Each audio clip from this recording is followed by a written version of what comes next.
నిశ్చింతగా జీవించండి. దేవుని రాజ్యమే మన ప్రథమ ప్రాధాన్యత.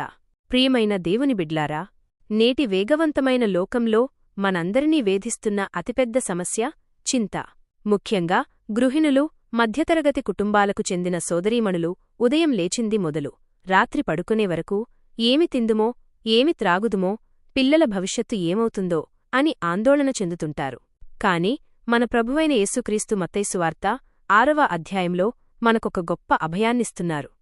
1. దేవుని సంకల్పం మన విశ్వాసం. లోకరీత్యా ఆలోచించే అన్యజనులు వీటికోసం విచారిస్తారు. కాని మనకు పరలోకపు తండ్రి ఉన్నాడు. మనకు ఏది అవసరమో ఆయనకు ముందే తెలుసు. మత్తయి సువార్త 6వ అధ్యాయం 38వ వచనంలో చెప్పబడినట్లు, మీరు ఆయన రాజ్యమును, నీతిని మొదట వెదకుడి, అప్పుడవన్నీ మీకు అనుగ్రహింపబడును. ఇక్కడ మనం గమనించాల్సింది ఏమిటంటే, దేవుడు మనల్ని పనులు మానేయమని చెప్పడం లేదు. కాని మన హృదయంలో మొదటి స్థానం దేవునికి ఇవ్వమని కోరుతున్నారు.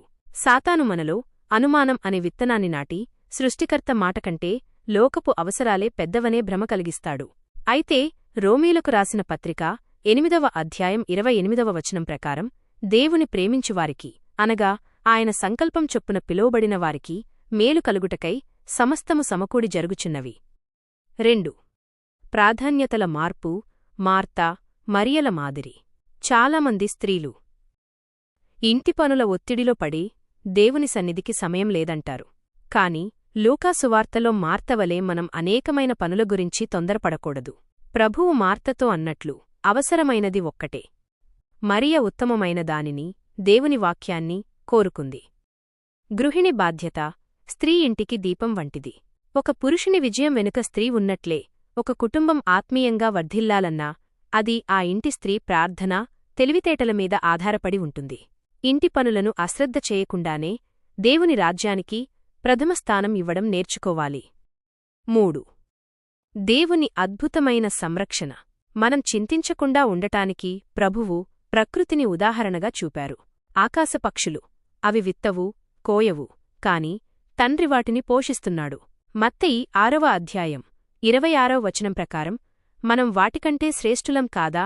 అడవి పువ్వులు, కష్టపడని అడవి పువ్వులనే దేవుడు అంతగా అలంకరిస్తే తన స్వరూపంలో సృజించుకున్న మనకు వస్త్రములు ధరింపజేయడా? మనం చేసే చిన్న పని కూడా దేవుని దృష్టిలో విలువైనదే.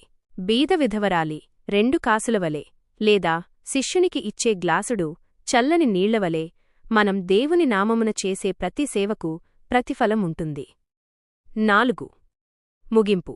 పైనున్న వాటినే వెదకుదాం. బాప్తిస్మం ద్వారా క్రీస్తుతో కూడా లేపబడిన మనం భూసంబంధమైన వాటిమీద కాక పైనున్న వాటిమీదనే మనసు పెట్టాలి. కొలొస్సెయులకు రాసిన పత్రిక 3వ అధ్యాయం 2వ వచనం. మన భారాన్ని ఆయనమీద వేసి ఆయన ఇచ్చే అద్భుతమైన సమాధానాన్ని పొందుకుందాం. ప్రార్థన. దయగల దేవా, అసాధ్యమైనది ఏదీ లేని సర్వశక్తిమంతుడా, మా చింతలన్నీ నీ పాదాల చెంత పెడుతున్నాము. నీ రాజ్యమును, నీతిని వెదకే మనస్సు మాకు ప్రసాదించు.